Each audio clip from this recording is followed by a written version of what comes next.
আপনার কি কোনো সুন্দরী মেয়ে ফ্রেন্ড আছে? হুম। আপনি তাকে কল করবেন, কল করে বলবেন যে দোস্ত একটা ছেলে আছে তোর পিছনে অনেকদিন ধরে ঘুরে, তোর সাথে একটু কথা বলতে চাই, একটু কথা বল। আচ্ছা, ওকে। হ্যালো, আসসালামু আলাইকুম স্বপ্না। হ্যাঁ বল। কি অবস্থা, কেমন আছিস? এই তো ভালো। আচ্ছা, কি করতেছিস তুই এখন? এই হসপিটালে আছি। ও, শোন, যে তোরে না আমার এক মানে তোর আমার নিয়ে একটা ফেসবুকে পোস্ট করার পরে আমার এক ফ্রেন্ড তোরে খুব লাইক করছে, বুঝছস? এখন তোর সাথে কথা বলতে চাইতেছে, একটু কথা বলতে দোস। ওয়েট এক মিনিট। কেন? আমাকে নিয়ে পোস্ট করবে? দিছি, তুই খেয়াল করিস নাই, মানে 24 ঘন্টা পর তো স্ত্রী চলে যায়, তুই হয়তো খেয়াল করিস নাই। তো পোস্ট করার পরে এখন আমার অনেক বিরক্ত করতেছে, তোর সাথে কথা বলতে চাইতেছে, তুই একটু কথা বলতো দোস।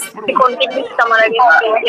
তুই তো সিঙ্গেল, এখন তোর তো কথা বলে কোনো প্রবলেম নেই, তাই না? আমি তো এখন কাজে আছি, তো সন্ধ্যাবেলাতে। না, এখনই কথা বলতে হবে, আমি আমার ফ্রেন্ড আবার চলে যাবে ভাই, 2 মিনিট এনে এনে। হ্যালো, আসসালামু আলাইকুম। ওয়ালাইকুম আসসালাম। কেমন আছেন আপনি? এই ভালো ভাই, আমি না আপনাকে চিনতে পারলাম না, হঠাৎ করে কি বল মাথার মধ্যে সব গেল আমার। আপনি আমাকে চিনেন কিভাবে বলেন, বাট আমি কিন্তু আপনাকে চিনি, আমি আপনাকে প্রতিদিন দেখি আমাকে কোথায় দেখলেন প্রদীপ? আমার স্বপ্নে। আসলে আপনার নামের সাথে আমার স্বপ্নে খুব মিল আছে। এই যে আপনার নাম স্বপ্ন আর আমি দেখি আপনার স্বপ্ন। কিন্তু কি আপনার সামনে বসে বসে হাসতেছে? না না, হাসতেছে না, একটু মুসকে মুসকে হাসবে, স্বাভাবিক না? বলেন, আমি তখন কাজে ছিলাম, বলে তো বললাম যে সন্ধ্যাবেলা কল দিতে, এখনই দেওয়ার জন্য ব্যস্ত।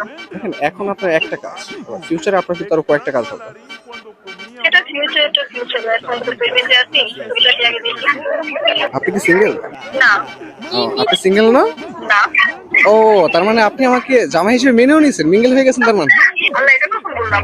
আপনার ফ্রেন্ড বলল আপনি সিঙ্গেল, বাট এইমাত্র আপনি বলেন আপনি সিঙ্গেল না, তার মানে তো এটাই। Wait, মাহিম।